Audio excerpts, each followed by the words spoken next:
Hello YouTube family, स्वागत है आपका मेरे यूट्यूब चैनल पीयू फिजिक्स पर। यह चैनल एमएससी व बीएससी के सभी यूनिवर्सिटीज़ के फिजिक्स की टॉपिक की आसान एक्सप्लेनेशन विद प्रूफ देता है। जो आज का हमारा टॉपिक है दोस्तों, वो है वेक्टर अलजेब्रा। वेक्टर अलजेब्रा के अंदर मेनली हम टू क्वांटिटीज़ के बारे में पढ़ेंगे। जो फिजिकल क्वांटिटी है हमारी, स्केलर एंड वेक्टर क्वांटिटी। देखो, स्केलर क्वांटिटीज़ होती है वो ओनली हमें मैग्नीट्यूड के बारे में बताती है, और वेक्टर क्वांटिटीज़ होती है वो हमें मैग्नीट्यूड और डायरेक्शन दोनों के बारे में बताती है। ठीक है, तो चलो हम इसके बारे में पढ़ते हैं। Vector algebra. As we know that there are two types of physical quantity, scalar and vector. The scalar quantity has only magnitude. Magnitude का जो साइन होता है दोस्तों वो ऐसे होता है, जैसे ए का मैग्नीट्यूड, तो इस प्रकार लिखा जाता है। The vector quantity has both magnitude and direction.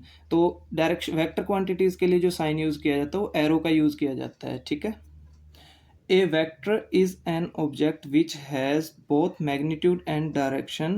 It usually represent by an arrow. देखो, जो मैंने अभी आपको बताया ना, A वेक्टर जो होता है वो रिप्रेजेंट किया जाता है जिसके अंदर बहुत मैग्नीट्यूड एंड डायरेक्शन होते हैं, वो एरो के द्वारा रिप्रेजेंट किया जाता है। जैसे ए का अपने को निकालना है, ए का वेक्टर क्वांटिटी निकालनी है, तो ए की वेक्टर क्वांटिटी ऐसे निकलेगी, ए के ऊपर एरो का निशान आ जाएगा। ठीक है, वहीं it show the magnitude and it length show the direction. जो ये शो करता है, ये मैग्नीट्यूड को शो करता है, और जो इसकी लेंथ होती है वो डायरेक्शन को शो करता है। इट डिनोटेड बाय, जैसे v का वेक्टर। ठीक है, तो v के ऊपर एरो लग गया तो ये वेक्टर क्वांटिटी हो गई। The magnitude of the vector is represent by v।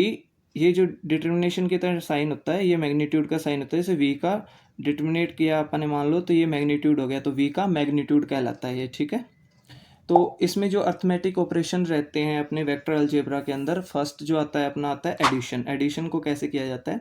Late S consider there are two vectors P and Q. मान लो कि यहाँ पे दो कोई वेक्टर है पी एंड क्यू, ए और बी भी मान सकते हो, पी एंड क्यू भी मान सकते हो, कुछ भी अपने अकॉर्डिंग मान लेना। The vector addition follow two important laws. जो वेक्टर एडिशन है वो दो इंपॉर्टेंट लॉ को जो फॉलो करता है वो कौन से हैं? Commutative law and associative law. ठीक है, कॉम्यूटेटिव के अंदर क्या रहता है, जो आपने देखा होगा A plus B is equal to B plus A, जो मैथ के अंदर नॉर्मली शो होता है, उसी प्रकार यहाँ पे रहता है P plus Q is equal to Q plus P. ठीक है, और एसोसिएटिव लॉ के अंदर क्या रहता है, देखिए P plus Q plus R is equal to P plus Q plus R. इसमें क्या रहता है, पहले क्यू प्लस आर को ऐड किया जाता है, उसके बाद जो वैल्यू आती है हमारी वो पी के अंदर ऐड की जाती है, वो इक्वल होनी चाहिए। p प्लस क्यू दोनों का एडिशन, वो जो वैल्यू आएगी वो r के अंदर हम ऐड करेंगे, तो ये दोनों वैल्यू जो आती है इन टर्म्स को ऐड करने के बाद वो आपस में इक्वल होनी चाहिए, तो वो एसोसिएटिव लॉ है, तभी वो हमारा अर्थमेटिक ऑपरेशन एडिशन का ऑपरेशन कहलाता है दोस्तों। ठीक है, सब्ट्रैक्शन के अंदर जो हमारा यूज होता है वो होता है p minus Q is equal to p plus value Q की क्या रहेगी, माइनस की रहेगी, जो दोनों के बीच में वो एडिशन आ जाएगा, और क्यू की वैल्यू क्या है, माइनस की रहेगी। तो ये सब्ट्रैक्शन के अंदर हमारा अर्थमेटिक ऑपरेशन यूज होता है वेक्टर अलजेब्रा के अंदर। तो वहीं मल्टीप्लिकेशन की बात करें तो मल्टीप्लिकेशन के अंदर if k is a scalar constant and it multiplied by A vector A. के कोई स्केलर कांस्टेंट है, वो वेक्टर क्वांटिटी है कोई, ये उसके साथ मल्टीप्लाई किया जाता है, then the scalar multiplication is given by K A. जो स्केलर मल्टीप्लिकेशन आएगी वो क्या दी होगी, के ए दी होगी।